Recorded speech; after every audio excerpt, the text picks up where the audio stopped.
Des non-dits planent dans l'opinion publique camerounaise, accusant, il faut le dire, le président Biya d'être responsable de cet probable assassinat d'Alice Ekane. Le mettant de ce fait, lui, ce chef d'État, au banc des accusés du tribunal de l'histoire, de manière, de mon point de vue, injuste. Alors, pour essayer de dissiper rapidement cette accusation persistante et latente, il conviendrait de rappeler un peu l'histoire politique du président Biya. S'il était dans l'habitude du président Biya d'éliminer physiquement ses adversaires politiques, il aurait fait envers Nyi John Fundi, qui était un adversaire politique redoutable, durant l'une des heures les plus sombres de l'histoire de notre pays, caractérisée par l'effondrement de l'Union soviétique et l'unipolarité du monde, qui avait entraîné une fragilisation sérieuse des États du tiers-monde sur le plan politique.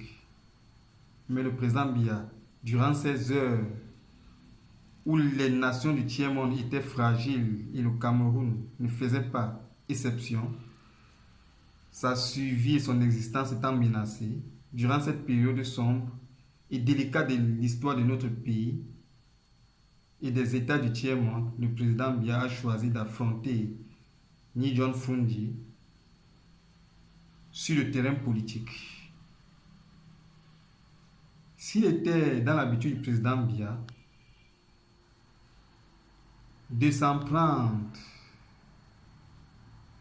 physiquement à la vie de ses adversaires politiques, il aurait fait envers la personne de Maurice Kamto.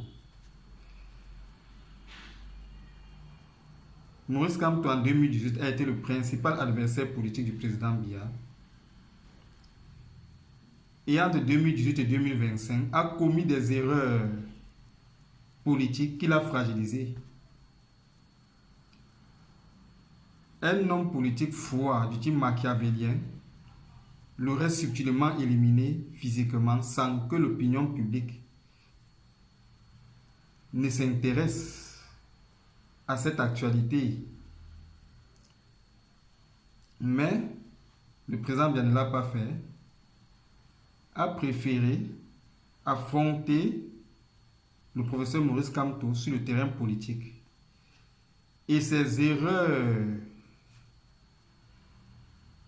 politiques l'ont fragilisé à l'avantage du président Biya. S'il était dans l'habitude du président Biya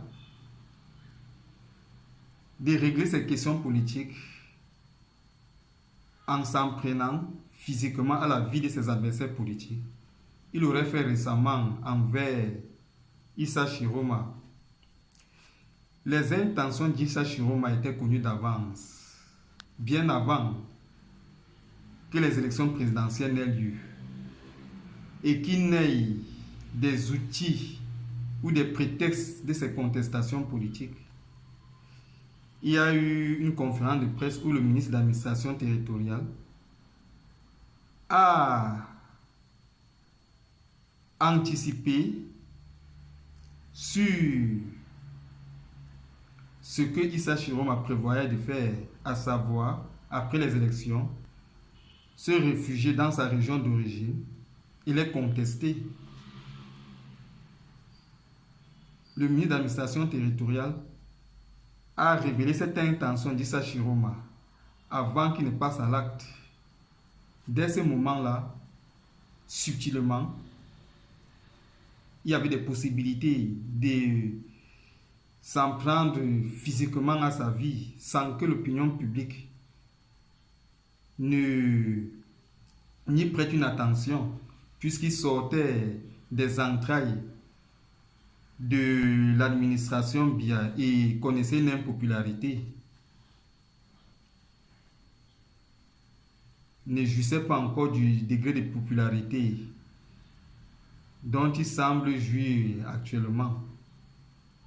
Voilà des exemples montrant que le président Biya n'est pas cet homme politique-là qui règle ses divergences politiques avec ses adversaires dans ce domaine en s'en prenant physiquement à leur vie. Au terme des enquêtes ouvertes par la justice militaire au sujet des circonstances de la mort, entourant la mort, le décès d'Anissé Kane, s'il s'avérait qu'il y aurait eu meurtre, ce serait de mon point de vue certainement un assassinat du type Martinez-Zogo. À savoir que certaines gangrènes dans l'appareil administratif auraient corrompu certains éléments de la sécurité dans le sens de leur intérêt personnel, en vue de régler des comptes personnels envers Anissé Kane.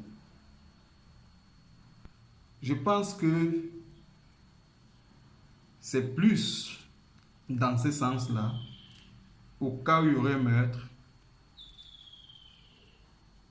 que les raisons de l'acte ou les mécanismes de cette entreprise macabre s'expliqueraient.